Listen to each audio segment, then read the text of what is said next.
আসসালামু আলাইকুম রহমতুল্লাহ। আমি একটি বিষয় আপনাদের সামনে তুলে ধরছি। আমাদের দেশের মাওলানা হাফিজুর রহমান কুয়াকাটা তিনি তার সুরের মাধ্যমে মানুষের ঈমান নষ্ট করে দিচ্ছে।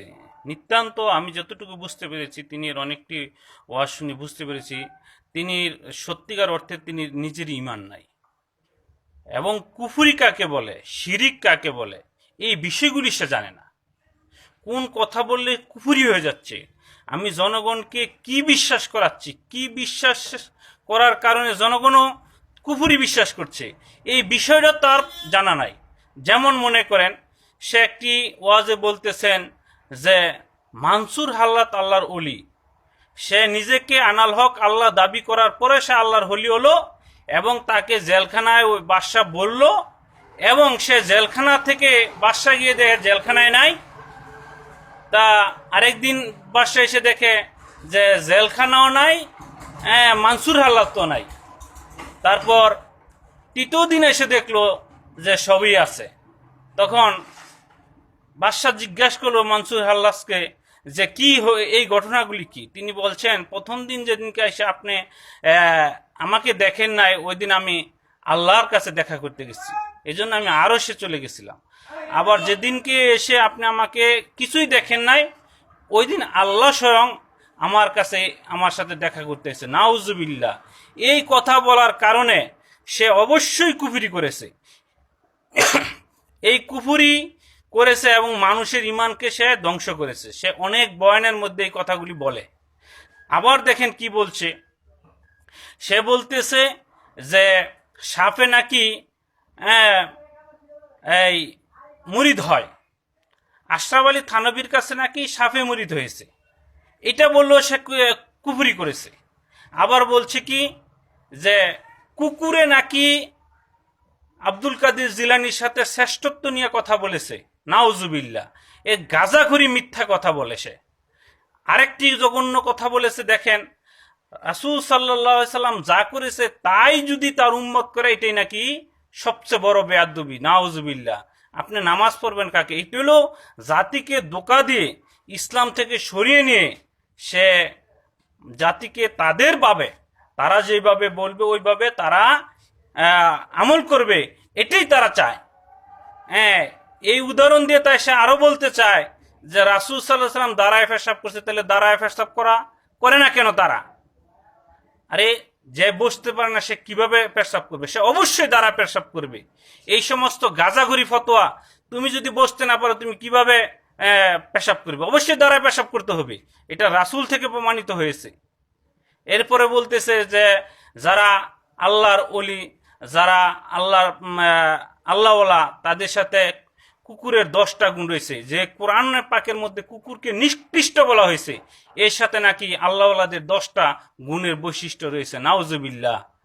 এইভাবে সে মানুষকে ধোঁকা দিচ্ছে, এবং তার দাওয়াতের মূল বিষয় হচ্ছে যে আপনি কোরআন হাদিস পড়ে নাজাত পাবেন না। আপনাকে নাজাত পেতে হলে অবশ্যই মুরব্বি ধরতে হবে, পীর ধরতে হবে, এটাই তার মূল দাওয়াত। তার আলোচনার মূল বিষয় হচ্ছে আপনাকে কোরআন পড়ে হাদিস পড়ে আপনাকে নাজাত আপনি পাইতে পারবেন না। অবশ্যই মুরব্বি ধরতে হবে, অবশ্যই পীর ধরতে হবে, এইগুলি তার কথা। সে যেই সমস্ত, সে আরো বলে জিকিরের সময় নাকি পেজও জিকির করে। দেখেন কত বড় জঘন্য কথা। আরো দেখেন ইমাম আবু হানিফা রহমাউল্লাহ আলাইহির নামে সে কত বড় একটা মিথ্যা অপবাদ দিয়েছে।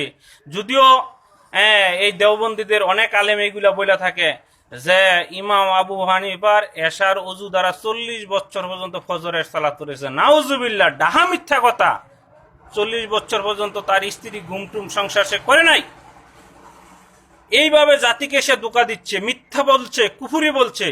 আলুল হাদিস বুকে হাত বাঁধে এবং আমিন জোরে বলে দেখে তাদেরকে সে আহলে খবিশ বলেছে এবং মুনাফিক বলেছে। এইভাবে জাতিকে ধোঁকা দিচ্ছে, দিয়ে তার কণ্ঠ দিয়ে জাতির মধ্যে কুফরির দাওয়াত দিচ্ছে, এবং এক সময় একজনকে গালিগালাজ করছে, ওরে বাটপার করে কাউকে গালি দিচ্ছে। সে এত অহংকার হয়ে গেছে, সে জাকির নায়েকের বিরুদ্ধে কথা বলছে। জাকির নায়েক এই দেশে আসলে সে এয়ারপোর্ট গ্রাউ করবে, মনে হয় সে আল্লাহ থেকে সকল ক্ষমতা সে নিয়ে এসে পড়ছে। এত ক্ষমতা তার, এত মিথ্যাচার, এত জঘন্য কথা বলে। এই সমস্ত কথা শোনার জন্য মানুষ এখন লাফালাফি করছে। এবং দেখেন, লাফালাফির দলিল দেয় যে স্টেডিয়ামে যারা ক্রিকেট খেলে তারা লাভ দেয় কেন? তারা যেভাবে লাভ দেয়, এটা যদি দলিল দিতে পারেন তাহলে নাকি সে ইল্লাল্লাহর দলিল দিবে। আবার দেখেন, ইল্লাল্লাহর দলিল দিতে গিয়ে সে বলে যে চরমোনাই পীর বলেছে ইল্লাল্লাহ যদি নাজায়েজ প্রমাণ করতে পারে 1 কোটি টাকা দিব। এই কথাকে সে আবার বলতেছে যে নাজায়েজ প্রমাণ করতে পারলে আমার জিহ্বা কেটে দিব। অথচ সৌদি আরব থেকে অসংখ্য, বাংলাদেশের অসংখ্য আলেম প্রমাণ করেছে যে ইল্লাল্লাহর কোনো জিকির নাই, এটা কোরআনে নাই, হাদিসে নাই, এই জিকির করা যাবে না। তারপরও তারা গাউরামি করে। আর সে চরমোনাই পীরের মুরিদ, চরমোনাইয়ের অসংখ্য কুফুরি বক্তব্য আছে, কুফুরি, তাদের বইয়ে কুফুরিয়ে ভরা। আল্লাহ থেকে জোরপূর্বক রুহ নিয়ে আসে পড়ে, আল্লাহর আন্তাস নাই, বিভিন্ন মিথ্যাচারে এই ইয়া ভরা। ওলিয়া উলিয়ারা নবীদেরকে মর্যাদা বেশি।